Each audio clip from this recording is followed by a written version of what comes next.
Doctor Himanshu Jha. Ayurveda सिद्धि में आपका स्वागत है।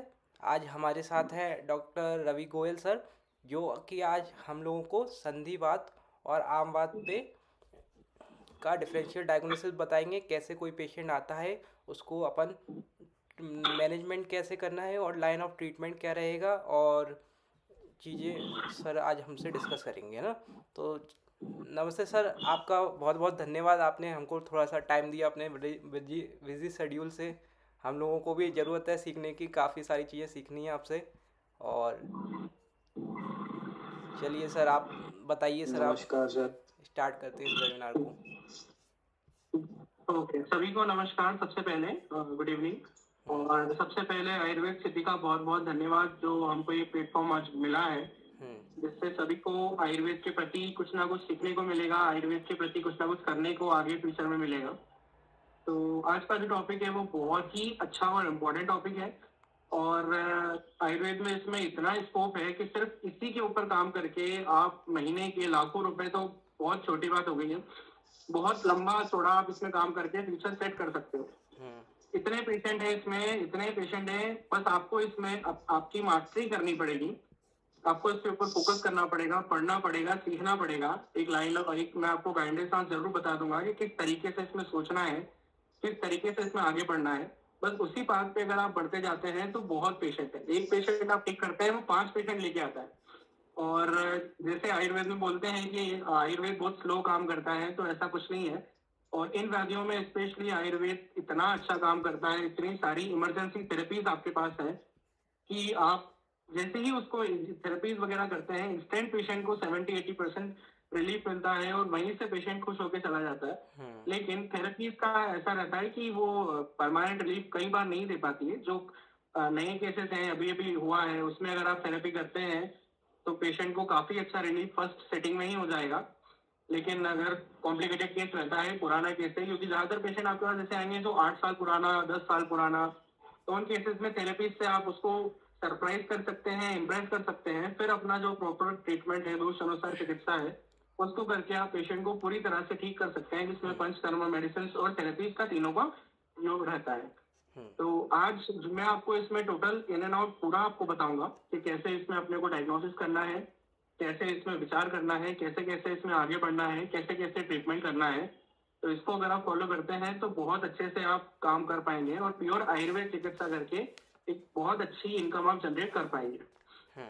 तो सबसे पहले आज बात कर लेते हैं हम लोग संधिवात के बारे में। तो बेसिकली जो नी जॉइंट पेन हमारा टॉपिक है, नी जॉइंट पेन बेसिकली 3 कारणों से ही देखने को मिलता है, जो है संधिवात, आमवात और वातरक्त। अब इसको अगर डिफरेंशिएट करेंगे हम कि कैसे डायग्नोसिस करें कि संधिवात है कि आमवात है कि वातरक्त है, तो उसके लिए बहुत छोटा सा है। संधिवात जो होता है वो बेसिकली आपको निराम अवस्था देखने को मिलता है। 2 अवस्थाएं होती है, साम अवस्था, निराम अवस्था।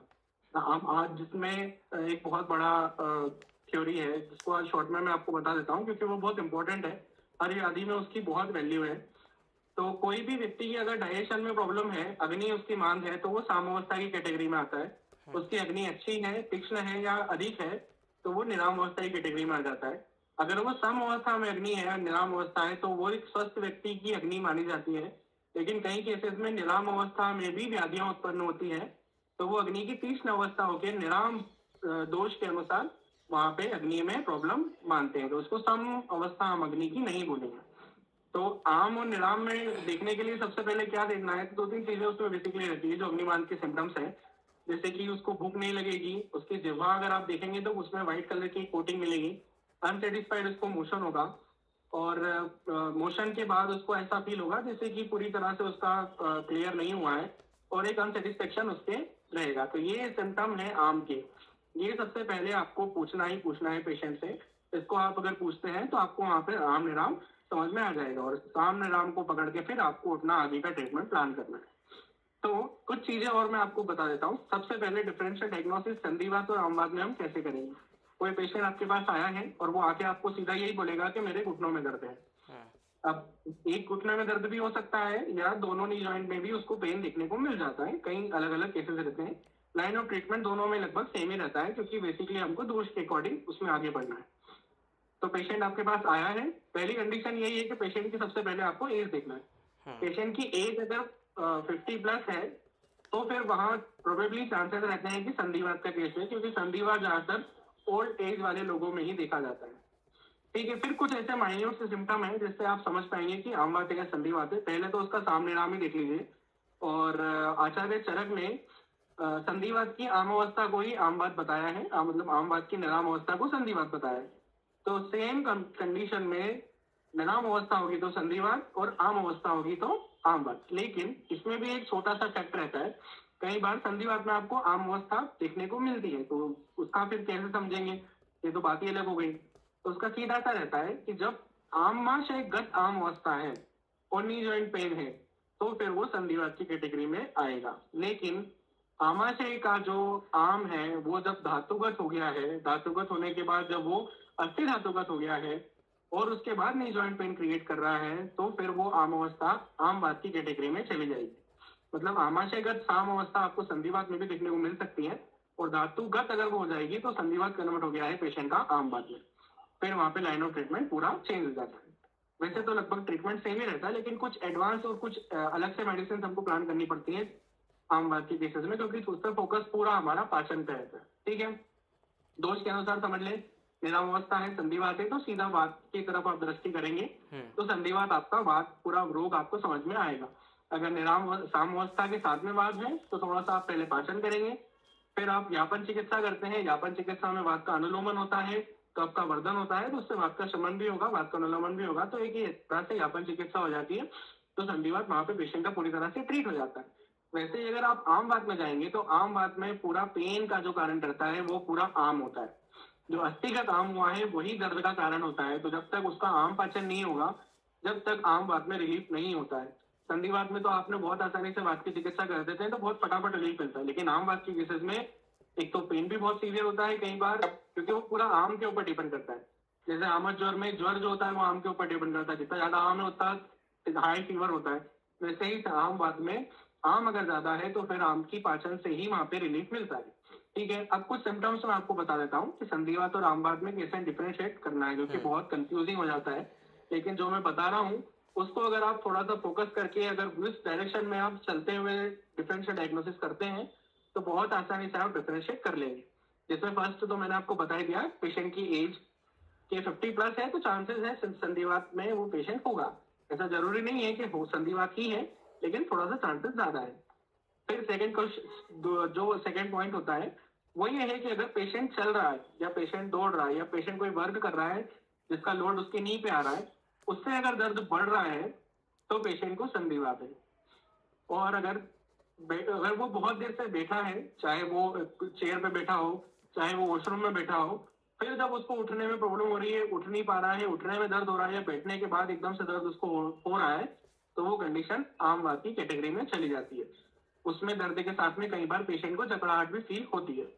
तो ये उसमें फिर आम बात के केसेस में जब फिर वो उठ के चलने लगता है थोड़ा सा, तो फिर जकड़ाहट कम होती है और उसको पेन में रिलीफ होता है। तो ये सेकंड पॉइंट है जहां से आपको क्लियरली समझ में आएगा कि पेशेंट को आम बात है या संधिवात है।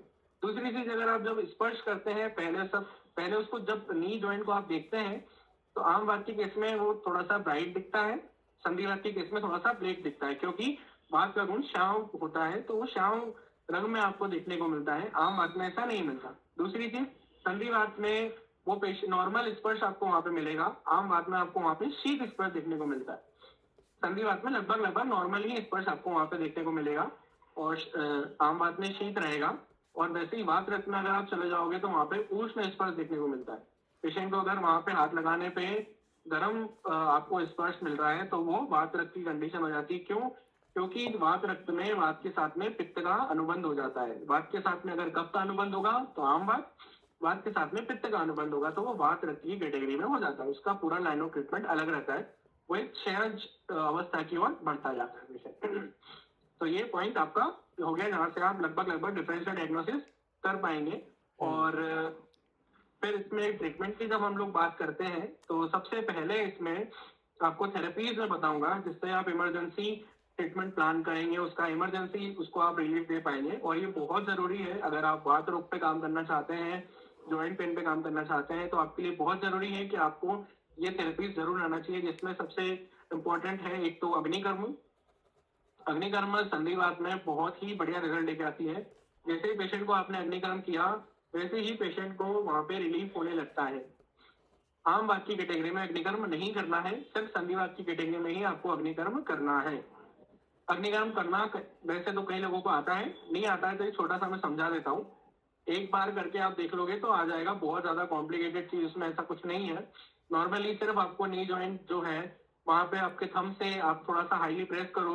जैसे ही आप प्रेस करोगे पेशेंट को दर्द फील होगा। जहां जहां प्रेस करने पे पेशेंट को दर्द फील होता है वहां पे एक मार्कर से आपको वहां पे पॉइंट बना लेना है। मार्कर से जैसे ही आपके जहां जहां पूरे नी में दर्द है वहां वहां आप पॉइंट बना लो।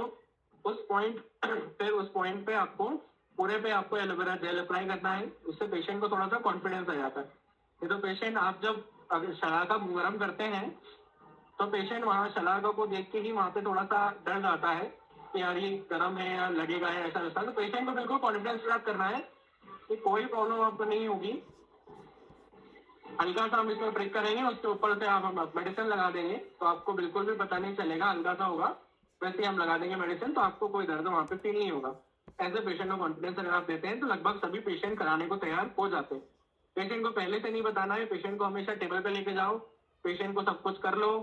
करने के बाद उसको फिर जब फाइनली अग्निकर्म करने के लिए आप शलाका हाथ में लो तब उसको बताना है कि हल्का सा आपको यहाँ पे गर्म लगेगा। क्योंकि हमेशा कंसेंट बहुत जरूरी है।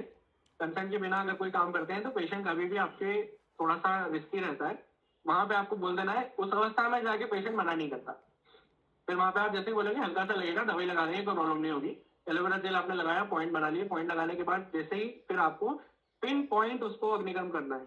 जैसे ही मतलब बिल्कुल बहुत तेजी से आपको करना है, बिल्कुल ऐसे ऐसे इस तरह से अग्निकर्म अगर आप करते हैं और जहां जहां पॉइंट बनाया है आपने वहां आपको इमेजिन कर लेना है कि अपने को ऐसे शलाका लेके जानी है। सारे पॉइंट आपको 2 से 3 सेकंड में कवर कर देने। क्यों? क्योंकि अगर आपने यूं करा और अगर आप रुक गए तो पेशेंट फिर वहां पे आपको आगे नहीं करने देगा। रुक जाओ डॉक्टर साहब, रुको, रुको, दर्द हो रहा है, ऐसा ऐसा करेगा वो। तो पेशेंट अगर इतने में आपका पूरा काम हो जाना चाहिए। पेशेंट की एक चीज ही खत्म नहीं हो उसके पहले आपका पूरा अग्निकर्म वहां पे कंप्लीट हो जाना चाहिए। फिर अग्निकर्म करके जैसे ही फिर आप उसके ऊपर एलोवेरा जेल अच्छे से अप्लाई कर दीजिए। अगर और थोड़ा आप एक्सपेंसिव काम करना चाहते हैं तो कैलाश जीवन करके क्रीम आता है जो बर्न पे बहुत अच्छा काम करता है, उसको भी आप लोकली अप्लाई कर सकते हैं। नहीं तो एलोवेरा जेल से भी काम बहुत अच्छे से हो जाता है, कोई दिक्कत नहीं आती। अग्निकर्म आपने करा instantly with in 5 to 6 second patient को वहां पे रिलीफ फील होगा। पेशेंट को आप टेबल से उतारो और बोलो चल के देखो। हमेशा पेशेंट को नी में पेन है या कमर में दर्द है, कहीं भी दर्द है तो पेशेंट को 10 चीजें जरूर करवा लीजिएगा थेरेपी करने के पहले। एक उठ उठ उठ उठ उठ के बैठ के सब करवा लो उससे। उसको पहले नीचे बिठाओ, फिर ऊपर उठाओ, चलवाओ, पैर से झटका लगवाओ। जो भी चीज करने में उसको दर्द हो रहा है वो चीज आपको नोट करनी है थेरेपी के पहले। ये बहुत इंपॉर्टेंट है।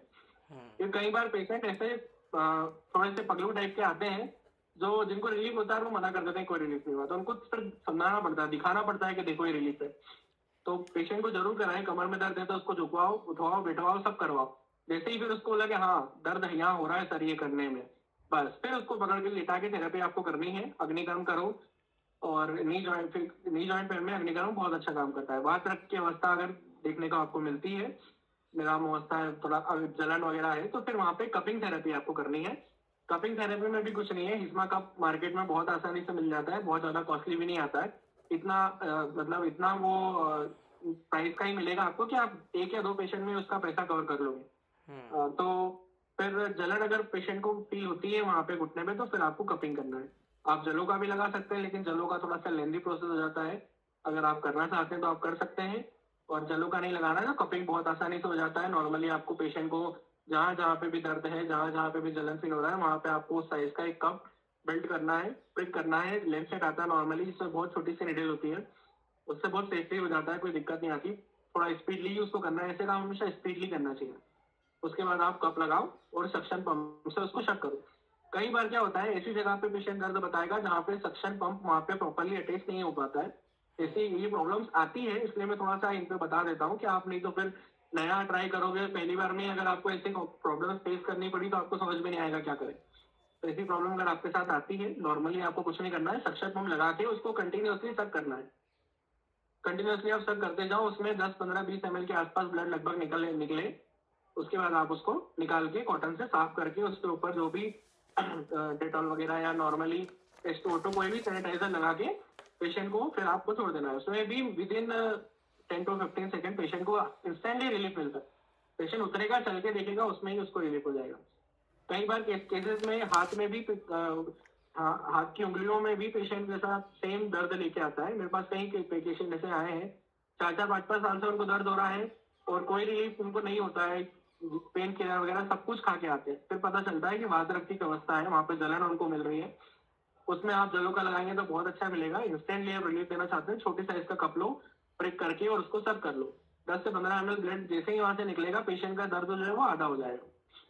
तो इस तरह से अगर आप इसमें काम करते हैं तो पेशेंट आपकी गिरफ्त में आ जाता है। पेशेंट आपसे बहुत खुश हो जाता है कि हाँ यार, ये डॉक्टर है, इसने मेरे को इंस्टेंटली इतना जल्दी आराम दे दिया। उसका आप चाहो तो फिर टेस्टिमोनियल भी बना सकते हो, वहीं उसको बिठाओ, उसको बताओ कि थेरेपी करी है, पहली बार करी है, कितना क्या रिलीफ मिला। वो खुद बोलेगा मुझसे, हाँ सर 50%, 60%, 70% रिलीफ मिला है। वो टेस्टिमोनियल आप बना के आराम से सोशल मीडिया पे भी डाल सकते हो, उससे आपका पेशेंट काउंट भी बढ़ता है। तो ये सारे टेक्टिक्स भी है जिससे आप अपना पेशेंट काउंट भी बढ़ा सकते हैं और इनकम बहुत अच्छी बढ़ा सकते हैं। ठीक है, तो ये सबसे पहले थेरेपी की बात कर ली, जिसमें बेसिकली 2 ही थेरेपी इंपॉर्टेंट रहती है, एक अग्निकर्म और कपिंग। ये सिंपल सी थेरेपी है, आसानी से हो जाती है, कुछ भी इसमें ना आपका कोई खर्चा आता है ना कुछ होता है। जलों का थोड़ा सा लेंथी प्रोसेस है, उसका भी प्रयोग करने से अच्छा रिलीफ मिलता है लेकिन थोड़ा सा उसमें लेंथी प्रोसेस है। कई बार 15-20 मिनट से एक जलोका को लगने में लग जाता है, फिर कई बार वो 1-2 घंटे तक सक करती है, तो वो थोड़ा सा कॉम्प्लिकेटेड हो जाता है, क्योंकि नए फेज में आप अकेले डॉक्टर रहते हैं, तो आपको आगे पेशेंट भी मैनेज करना है, पीछे थेरेपी रूम में आपको उसको भी देखना है, फिर जलोका निकल जाए तो उसमें बहुत प्रॉब्लम, उसको वॉर्मन कराना, तो बहुत थोड़ा सा कॉम्प्लिकेटेड हो जाता है। लेकिन आना चाहिए। कई बार ऐसे केसेस भी आते हैं जहाँ पे सिर्फ जलोका से ही आपकी हेल्प होती है, तो सारी चीजें आना चाहिए। लेकिन संधिवात आमवात की केसेस में यही रहेगा। ये संधिवात और वातरक्त का मैंने आपको बताया। आमवात की केसेस में इमरजेंसी में आप क्या कर सकते हैं, तो आमवात थोड़ी सी कॉम्प्लिकेटेड रहती है, तो उसमें इमरजेंसी के लिए कुछ अलग से प्लान होते हैं। वैसे सिकाई वगैरह तो पेशेंट को आप करवा ही सकते हैं। आम बात में हमेशा रुक्ष श्वेत का प्रयोग करना चाहिए, जिसमें आप नमक की पोटली या बालू रेत की पोटली का प्रयोग करना आपको चाहिए, क्योंकि वो उससे थोड़ा सा स्टेफनेस वगैरह कम होती है। ऑयल को एप्लीकेशन के लिए प्रयोग नहीं करना है, ना ही आपको भाप दे के पेशेंट की सिकाई करना है आम बात के केस में। संधिवात में बिल्कुल यही 2 चीज करना है आपको, वहां पे कोई रुक्ष श्वेत करने की जरूरत नहीं है। संधिवात में बिल्कुल गर्म तेल से मालिश करो और पेशेंट को भाप दो, ये सारी चीजें, या घर पे भी उसको करने को बोलो। संधिवात में यही आपको करना है। और बाल प्रति कैटेगरी में आपको ऐसा कुछ भी नहीं करना, उसमें तो रक्त मोक्षण ही काम करता है, क्योंकि ऑलरेडी पेशेंट को जलन है। वहां पे अगर आप और कुछ गर्म ट्रीटमेंट करते हैं तो पेशेंट को और ज्यादा उससे तकलीफ हो सकती है, या कई पेशेंट को पहले से ही वो मना कर दे, तो वहां पे रक्त मोक्षण ही बेटर काम करता है, तो वही उसका प्रयोग वहां पे करना है। रक्त मोक्षण करने से बहुत फास्ट रिजल्ट मिलता है, चाहे वो चाहे ज्वाइंट पेन का केस हो, चाहे वो स्किन से रिलेटेड प्रॉब्लम हो, जहाँ पे भी जलन हो रही है, पित्त की दृष्टि दिख रही है आपको, वहाँ रक्त मोक्षण आप करो तो बहुत बढ़िया उसमें रिजल्ट आपको देखने को मिलेगा। ठीक है, तो ये हो गई थेरेपीज की बात। इमरजेंसी आम बात में बता रहा था मैं। तो आम बात में सबसे बेस्ट जो इमरजेंसी है वो है वेतरण बस्ती। उसमें 7 दिन तक पेशेंट को वेतरण बस्ती आपको देना पड़ेगा, जिसमें गौमूत्र डाला होता है। गौमूत्र जो है वो कफ का लेखन कर देता है, उससे पेशेंट को बहुत अच्छा और जल्दी रिलीफ होता है। बाकी उसमें इतना सीवियर दर्द होता है कि पेशेंट परेशान हो जाता है, करने को कुछ नहीं मिलता है। साथ में 2 मेडिसिन में मैं आपको बता देता हूँ, एक है इंग्लिश्वर रस और एक आम बात प्रवर्तनी वटी। ये दोनों मेडिसिन आपको 250 mg की डोज में या 2 BD भी आप पेशेंट को दे सकते हैं, और 2 से 3 दिन ही इसको देना है, जैसे वो बहुत फास्ट आम पाचन करती है और जल्दी जल्दी आम पाचन होगा तो पेशेंट का दर्द जल्दी रिलीफ हो जाता है। ये इमरजेंसी के लिए ही मेडिसिन ये दोनों आपको यूज करनी है। तो ये हमने बात कर ली संधि दोनों की, तीनों की इमरजेंसी मैनेजमेंट कैसे करना है। अब ट्रीटमेंट की बात कर लेते हैं। संधिवात का सबसे पहले हम ट्रीटमेंट प्लान करेंगे। तो संधिवात में नॉर्मल सी सबसे पहले सामनेराम अवस्था आपने देख ली। अगर आपको पेशेंट को साम अवस्था देखने को मिल रही है तो आपको वहां पे योगराज तुक्कल, प्रार्थना सप्तक क्वाद या 10 मूल क्वाद, दोनों में से कोई भी यूज कर सकते हैं। शहनाज दुग्गुल या अजमोद आदि चूर्ण, इस तरह की मेडिसिन यूज कर सकते हैं जो पाचन के लिए जाती है। उसमें लोकल एप्लीकेशन में भी आप अगर सौंठ या मरीज ऐसे कॉम्बिनेशन बना के भी आप उसमें लगा सकते हैं, उससे भी कई बार फायदा मिलता है। एरेंट सौंठ इस तरह से, या ऑयल भी आप लोकल एप्लीकेशन में यूज करते हैं तो अच्छा रिजल्ट देखने को मिलता है। फिर यहाँ पे एक विचार करने वाली बात जो है, और जो थोड़ी सी हमको ध्यान में रखने वाली बात है, कि जैसे ही पेशेंट आपके पास आया, आपने उसको योगराज गुग्गुल राजमा सप्तक क्वाद जैसी मेडिसिन दी जो पाचन करती है, और 15 दिन बाद आपके पास पेशेंट आता है, पेशेंट बोलता है कि हाँ डॉक्टर साहब मेरे को थोड़ा सा 40-50% रिलीफ हो गया है, तो गलती से भी मेडिसिन रिपीट मत कर देना। आयुर्वेद में हमेशा आपको ध्यान रखना है कि टाइम के साथ में मेडिसिन को आपको चेंज करते जाना है, बिना सोचे समझे कोई मेडिसिन नहीं देना है। योगराज गुगुल के कंटेंट खोल के पढ़ोगे तो सारे उसमें पाचन और उष्ण द्रव्य है। राष्ट्र सप्तक को आपके कंटेंट भी देखोगे तो उसमें भी पाचन और उष्ण द्रव्य है। सेनाथ गुगुल में भी पाचन और उष्ण द्रव्य है, ऐसे ही अजमोदादी शोन में भी पाचन और उष्ण द्रव्य वहाँ पे मिलेगा। इसमें एक आम क्वाथ का प्रयोग भी बहुत अच्छा होता है। आम क्वाथ बहुत बढ़िया ड्रग है जो आम पाचन में लगभग सभी व्याधियों में आप उसको यूज कर सकते हैं। जैसे ही 15 दिन बाद पेशेंट आया, पेशेंट की जिह्वा आपने देखी, पेशेंट का मल आपने जब उसकी परीक्षण किया तो आपको समझ में आ जाएगा कि पेशेंट का पाचन हो चुका है। वहां पे अगर आपने कंटिन्यू मेडिसिन कर दी तो योगराज गुगुल और ऐसी उष्ण मेडिसिन जो होती है फिर वो लेखन करने लगेगी। लेखन का मतलब है धातु का क्षय करना। एक बार निरावस्था हो गई, फिर अगर आपने पाचन दिया तो वो धातुओं को शरण करने लगेगी। धातुओं का शरण जब भी होता है तो उससे वात प्रकोप होता है। वात प्रकोप होगा, संधिवात में वात प्रकोप होगा, दर्द और बढ़ जाएगा। तो जिन मेडिसिन से पेशेंट को 15 दिन पहले आराम हुआ था, 15 दिन बाद उन्हीं मेडिसिन से पेशेंट का दर्द और बढ़ जाएगा। तो ये हमेशा हमको ध्यान रखना है। आम अवस्था का परीक्षण करके ही मेडिसिन कंटिन्यू करना। आम अगर पाचन हो गया है तो मेडिसिन को हमको कंटिन्यू नहीं करना है। वहां पे फिर कौन सी मेडिसिन लगाना है हमको? वहां पे हमको बल्य मेडिसिन लगाना है जो वात के ऊपर काम करे और धातु का पोषण करे। क्योंकि वात प्रकोप संधिवात में हुआ है तो कहीं ना कहीं धातुओं का उसने नुकसान जरूर किया होगा, दोष धातुओं की दुष्टि जरूर की होगी। तो वहां पे फिर योगराज की जगह आपको शिफ्ट हो जाना है महायोगराज गुगुल के ऊपर। रासना सप्तक क्वाथ की जगह शुरू शिफ्ट हो जाना है आपको महारासना सप्तक क्वाथ के ऊपर। ये दोनों ड्रग ऐसे हैं जो बेसिकली बल्य पे काम करते हैं और 10% इसमें गुण पाचन के भी होते हैं। तो थोड़ा बहुत अगर पाचन की अवस्था रही, अग्निमान थोड़ी बहुत रही तो ये उसको भी कवर कर देंगे, साथ में यापन भी होने लगेगा। इसके साथ में आप पंच तिक्त घृत गुगुल या पंच तिक्त घृत का प्रयोग कर सकते हैं, वो भी यापन के लिए बहुत अच्छा होता है। तो इस तरह से अगर आप संधिवात का ट्रीटमेंट प्लान करते हैं, पहले पाचन उसके बाद यापन, तो फिर आप बहुत अच्छे से पूरी तरह से पेशेंट को क्योर कर पाएंगे। लेकिन कभी भी गलती जो मैंने अभी बताई आपको वो नहीं करना है। दोबारा पाचन कई बार देता है पेशेंट, पाचन के बाद पेशेंट को आपको लगेगा कि यार एक एक गोली देने से काम नहीं होगा, दो दो गोली देते, तो दो दो गोली दोगे तो और ज्यादा लेखन होगा, इसलिए वहां पे आपको मेडिसिन चेंज करना पड़ेगा। ठीक है, तो ये सीधी कंडीशन हो गई। लेकिन कई बार ये इस तरह से अगर आप काम करेंगे तो 60-70% पेशेंट तो आपके ठीक हो जाते हैं। कुछ पेशेंट ऐसे आते हैं जो बहुत ज्यादा कॉम्प्लिकेटेड होते हैं, जिनके जो काफी साल से प्रॉब्लम है, जिनके इसमें बहुत ज्यादा वात का प्रकोप है, बहुत ज्यादा धातुगत वात हो गया है। तो ऐसे केसेस में फिर आपको पंचकर्म की सहायता वहां पे लेनी पड़ेगी। पंचकर्म अगर आप संधिवात या ज्वाइंट पेन में जैसे ही जोड़ते हैं, आपने अपने हॉस्पिटल में देखा होगा पंचकर्म डिपार्टमेंट में ही सारे पेशेंट वात रोग के आते हैं। क्यों? क्योंकि पंचकर्म करने से इसमें बहुत फास्ट रिलीफ मिलता है। जो भी जीर्ण अवस्था में चले गए हैं वहां पे पंचकर्म की बहुत ज्यादा इंपॉर्टेंस है, उसके बिना पेशेंट ठीक होता नहीं है। करना क्या है पंचकर्म में? कुछ नहीं करना है आपको, सिर्फ दशमूल और सेचन, दो ही चीजों को अगर आपने पकड़ लिया तो इससे ही पेशेंट आपके धड़ाधड़ से होने वाले। दशमूल की बस्ती बनानी है, कैसे बनाना है? 800 ml पानी लेना है, उसमें लगभग 40 से 50 ml दशमूल डालो, उसको उबाल उबाल के 400 ml कर लो, 50 ml के आसपास उसमें सहसा तेल डाल दो, ये आपकी निरोग बस्ती तैयार हो गई। यही बस्ती आपको पेशेंट को देना है। उसमें स्नेहन स्वेदन वो जो पूरा प्रोटोकॉल है वो तो सेम रहेगा, जो कर्मकाल योग बस्ती है उसी के अकॉर्डिंग आपको इसमें पूरा करना है। मैं इस वीडियो में सिर्फ ये कवर कर रहा हूँ कि कैसे बनाना है, क्योंकि कुछ लोगों को इसमें डाउट रहता है। और एक दिन नेहरू बस्ती जाएगी, उसके नेक्स्ट डे फिर अनुवासन बस्ती। तो अनुवासन बस्ती में कुछ नहीं, 100 ml सहसा तेल को हल्का गुनगुना करके एक चुटकी सेंधा नमक उसमें डालो और पेशेंट को पुश कर दो, ये आपकी नेहरू बस्ती हो गई। इस तरह से आप पेशेंट को 7 दिन, 15 दिन या 21 दिन के आसपास का पूरा एक प्रोटोकॉल सेट कर सकते हैं, जिसको मंथली के गैप करके आप 2 से 3 बार पेशेंट को लाएंगे। तो इससे आपकी इनकम भी बहुत अच्छी जनरेट होगी, क्योंकि एक बस्ती देने के आप आराम से 400, 500, 600, 700, 1000 रुपए तक भी पेशेंट से आप चार्ज कर सकते हैं, कंडीशन के अकॉर्डिंग।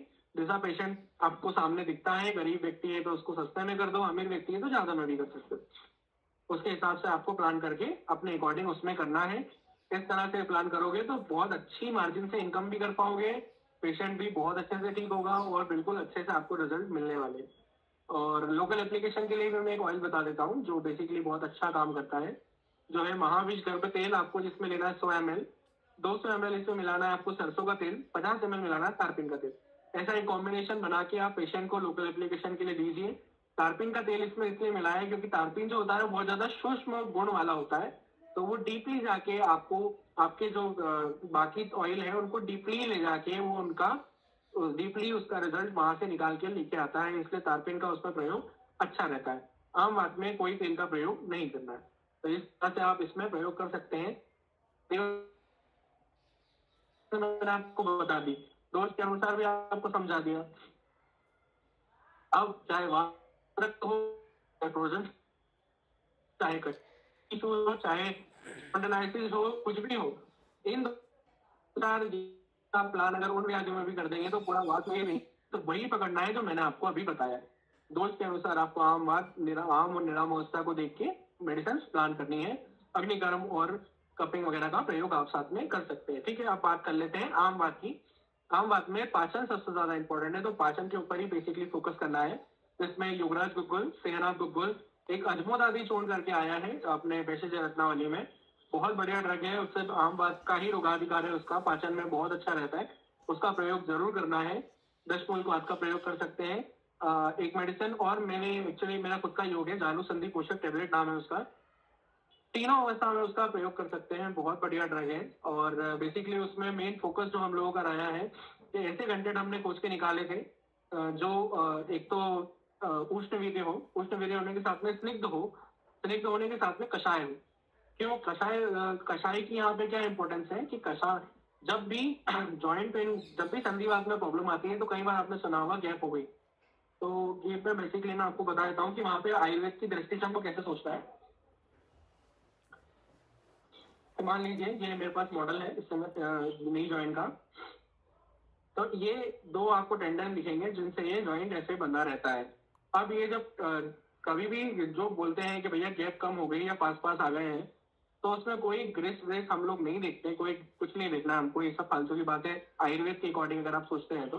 बेसिकली उसमें होता क्या है कि ये जो टेंडन है, जो लिगामेंट है, इसमें वहां पे बल का क्षय हो जाता है। बल का क्षय होने के कारण ये देखो एकदम स्ट्रेट है ना, अब स्ट्रेट के होने की जगह ये ऐसे मुड़ने लग जाते हैं।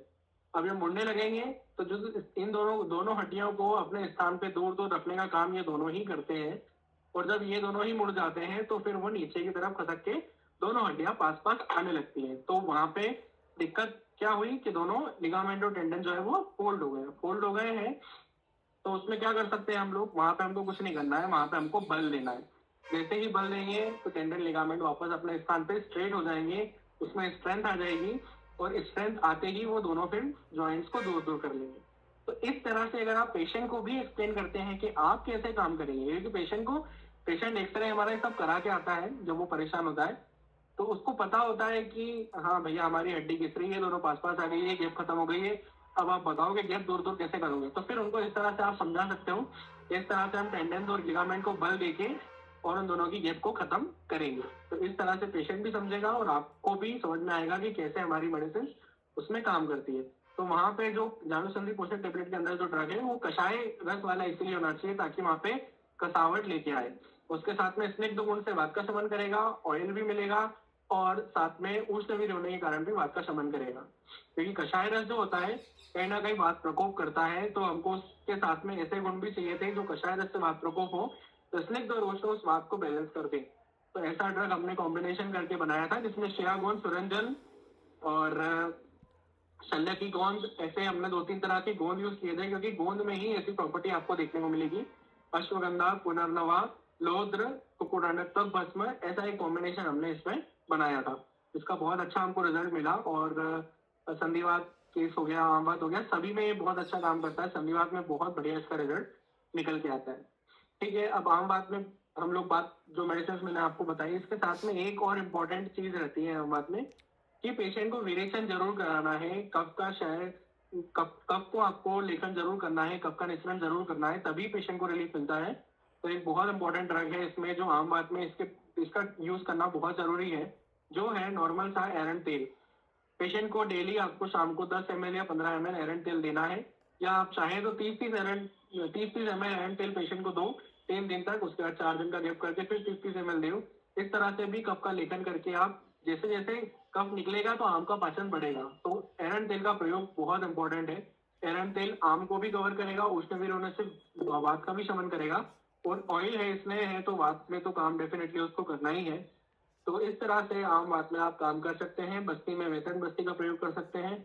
उसको बनाने की पूरी प्रोसेस आपको बुक में मिल जाएगी। नहीं मिलती है तो फिर मुझसे कांटेक्ट करना, मैं आपको उसको डिटेल में बता दूंगा। अभी मैं कवर नहीं कर रहा हूँ क्योंकि बहुत लंबा हो जाएगा फिर वीडियो। तो ये हमारा पूरा प्रोटोकॉल हो गया आम बात का।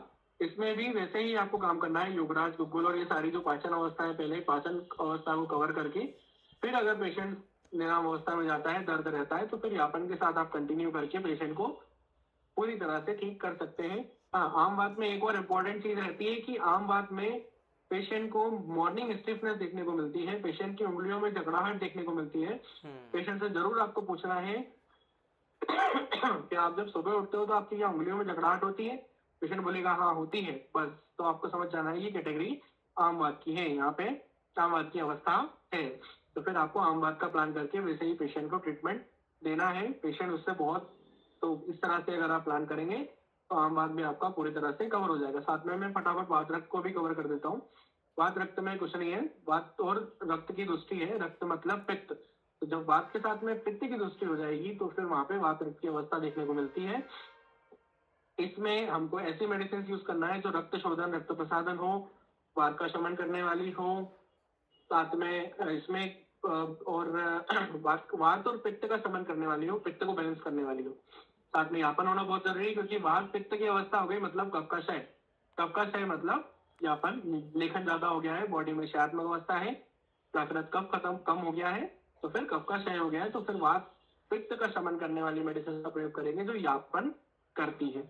तो इसमें आप केशर गुग्गुल का प्रयोग कर सकते हैं, बहुत बढ़िया रिजल्ट मिलता है। दशमूल को आप तीनों ही अवस्थाओं में बढ़िया काम करता है। गंधक रसायन, महायुगराज, गुग्गुल, तिक्तचीर बस्ती का प्रयोग, बस्ती में इसमें तिक्तचीर बस्ती जरूर करें। तिक्तचीर बस्ती में क्या करना है, कुछ नहीं करना है, आप अमृता 5 से 6 इंच लंबी अमृता लेके आओ, उसको हल्का सा यौकुट कर लो और 250 ml दूध में उसको डाल दो, काट के 250 ml पानी डाल दो। 250 ml उबल उबल के जब वो पानी सारा उड़ जाए, सिर्फ दूध बचे, उसको छान के पेशेंट को बस्ती देना है। 7 दिन तक सलन बस्ती दो, 15 दिन के गैप में फिर 7 दिन बस्ती दो। ऐसे 3 साइकिल अगर पेशेंट की करते हैं तो ये ड्रग, ये जो है वात और पित्त दोनों को बैलेंस करेगा। ठीक है, इसके साथ में शरधरण चूर्ण का प्रयोग कर सकते हैं, गुक्सुर आदि गुग्गुल। लोकल एप्लीकेशन के लिए पिंड तेल का प्रयोग कर सकते हैं। जानुसंधि पोषक टेबलेट और ताप्यादि लो, ये 2 ड्रग बहुत इंपॉर्टेंट है इसमें, क्योंकि दोनों यापन का काम करते हैं। रक्त क्षय अगर साथ में देखने को मिलता है तो कंडीशन रिजल्ट आपको यहाँ से लाके देंगे। इस तरह से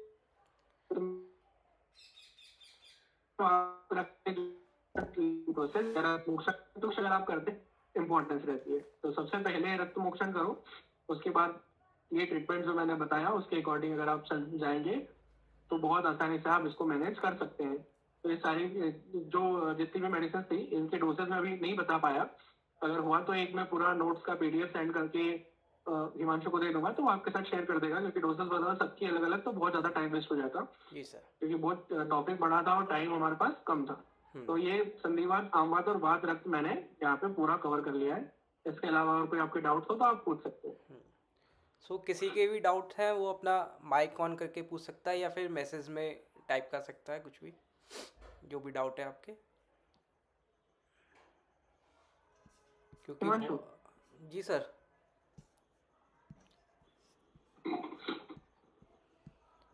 किसी का भी कोई डाउट है कि सेशन को एंड करें?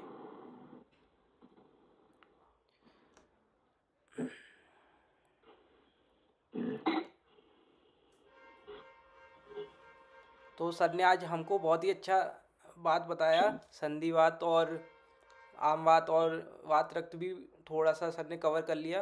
तो सर का आज का बहुत ही अच्छा वेबिनार रहा, और जो लोग इस वेबिनार को देख नहीं पाए, आधा देखा है या कुछ समझ में ज़्यादा नहीं आ पाया, तो वो लोग यूट्यूब पे या फिर इलाइट आयुर्वेद सिद्धि वेबसाइट पे देख सकते हैं इसको।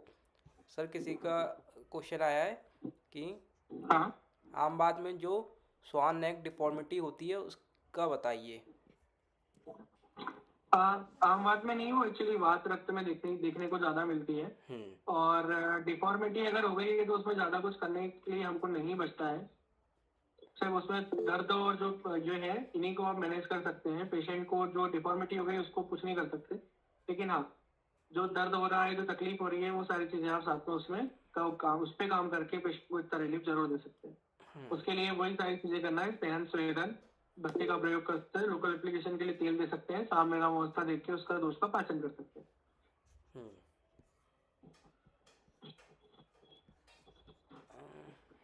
आम बात में शुंठी सीधे जल से आम पाचन नहीं करा सकते।